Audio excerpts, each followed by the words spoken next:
What makes a hero? Christopher Reeve, who played Superman in 4 blockbuster films when I was young, offers 2 intriguing definitions of hero. He says, a hero is an ordinary individual who finds the strength to persevere and endure in spite of overwhelming obstacles. And he also says, a hero is someone who, in spite of weakness, doubt, and not always knowing the answers, goes ahead and overcomes anyway.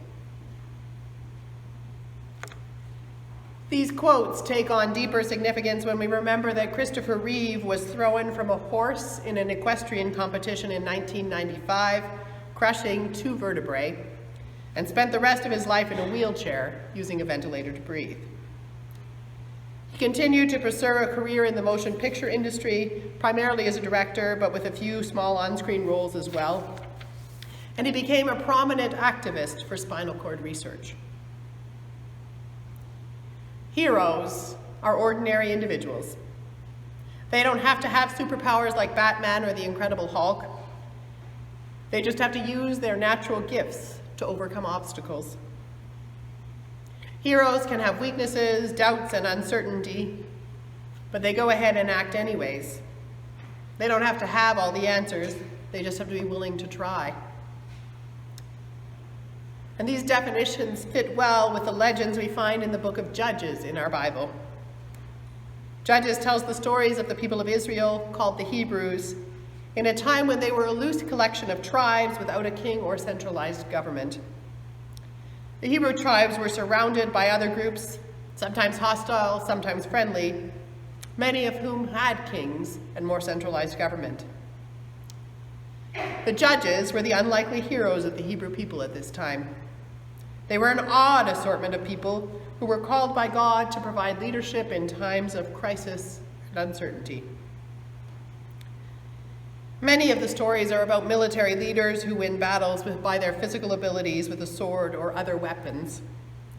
Samson famously defeats the entire Philistine army using only the jawbone of a donkey. But Deborah doesn't follow the usual pattern.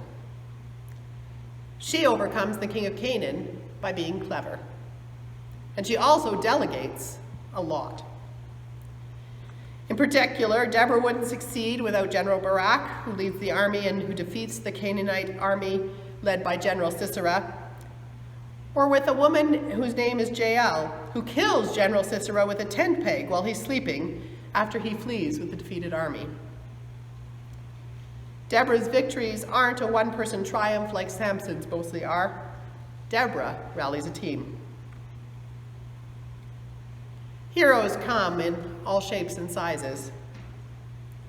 On Remembrance Day tomorrow, you will probably hear stories about various kinds of heroics at the service at Stride Place and in the media.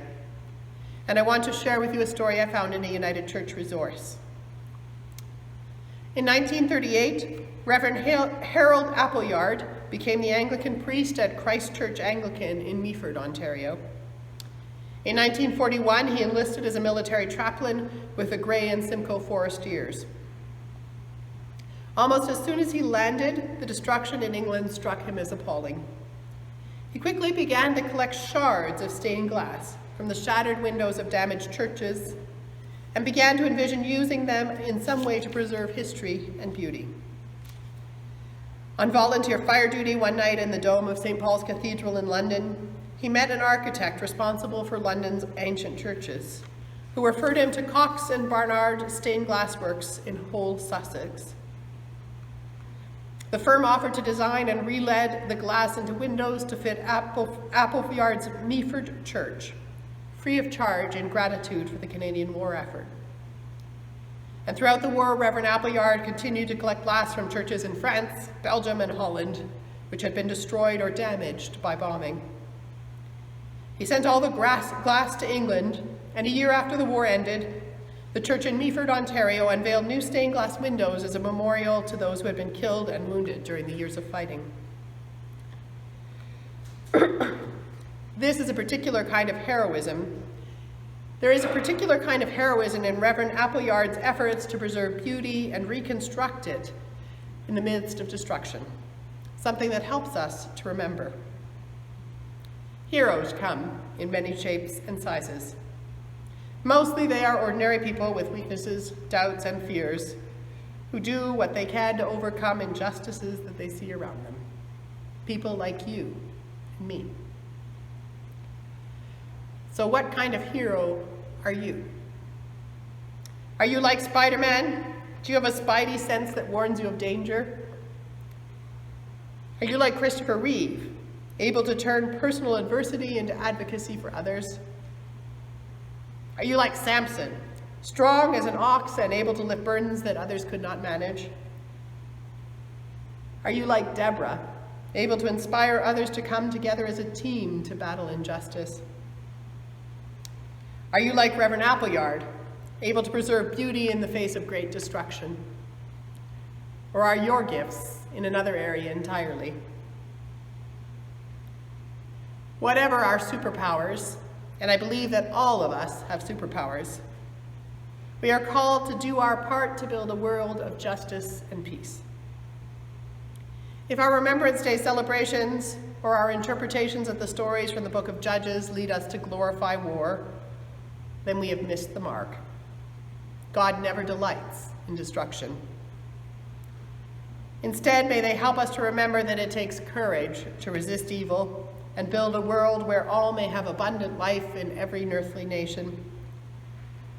May they inspire us anew to offer our own best gifts to the work of love in our homes, in our communities, and in the world. Go, be the kind of hero God calls you to be. Amen.